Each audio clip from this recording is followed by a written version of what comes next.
개인 종합 자산관리 계좌, 우리가 흔히 ISA라고 부르는 상품이 출시됐습니다.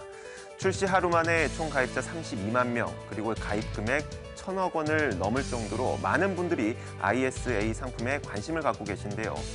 제가 이런 질문을 드려보겠습니다. 여러분들은 왜 ISA에 가입하려고 하시나요? 혹은 가입하셨나요? 단순히 비과세 혜택을 200만 원까지 주기 때문에 ISA에 가입한다고 하는 것은 여러분들에게 오히려 큰 도움이 안 될 수도 있습니다. 오늘은 그 이야기가 무엇인지 살펴보도록 하겠습니다. 자, 이제 ISA가 너무 유명하다 보니까 웬만한 분들은 ISA의 기본 개념을 다 알고 계실 겁니다. 예를 들어서 여러분들이 2개의 금융상품에 가입을 했다고 가정을 해보겠습니다.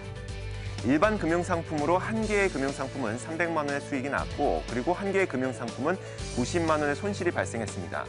그러면 기본적으로 우리는 수익이 발생했을 때 그 수익에 대한 15.4%를 세금으로 내야 됩니다.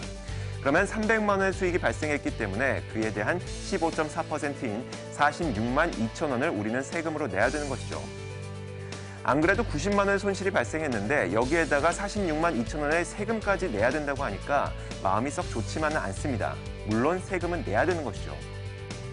그런데 똑같은 상품으로 똑같은 손실과 똑같은 수익이 발생했을 때 ISA 계좌상에서는 이야기가 달라집니다.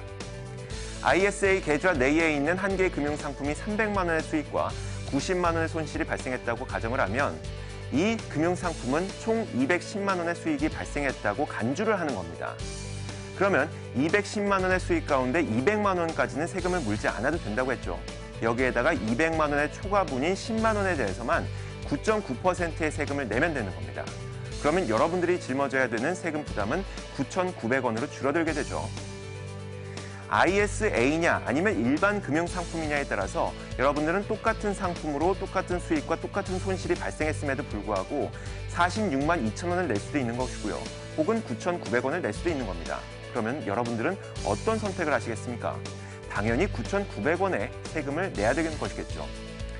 그런데 제가 오늘 이야기를 시작하면서 단순히 ISA의 계좌가 혜택을 주는 비과세 혜택만 노리고서는 여러분들에게 큰 도움이 안 될 수도 있다고 이야기를 했습니다.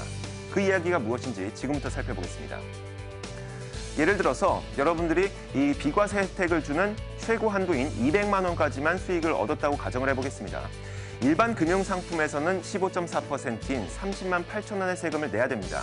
그런데 ISA 계좌상에서는 200만 원까지 세금을 내지 않아도 되기 때문에 여러분들이 얻을 수 있는 세금 감면 효과는 30만 8천 원입니다.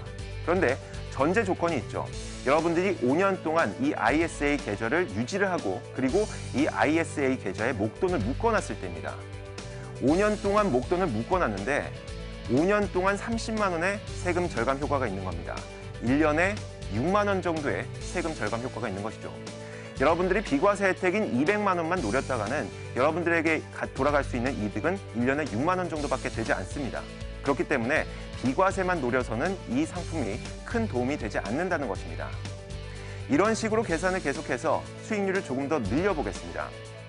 1,000만 원까지 수익이 발생했다고 가정했을 때 일반적인 금융상품에서는 154만 원의 세금을 내야 되지만 ISA 계좌 내에서는 200만 원까지는 세금을 내지 않아도 되고요.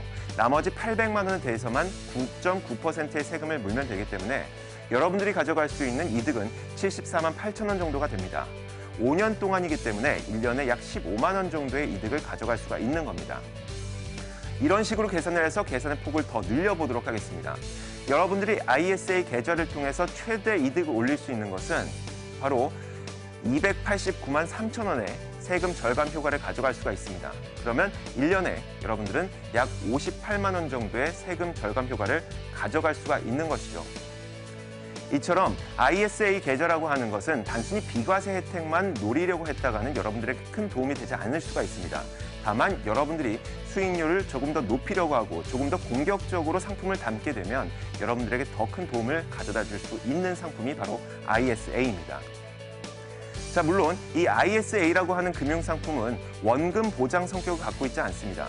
여러분들이 ISA 계좌 내에 금융상품을 담았을 때 그 금융상품에서 손실이 발생하게 된다면 당연히 그 손실은 여러분들이 감당을 해야 되는 몫입니다.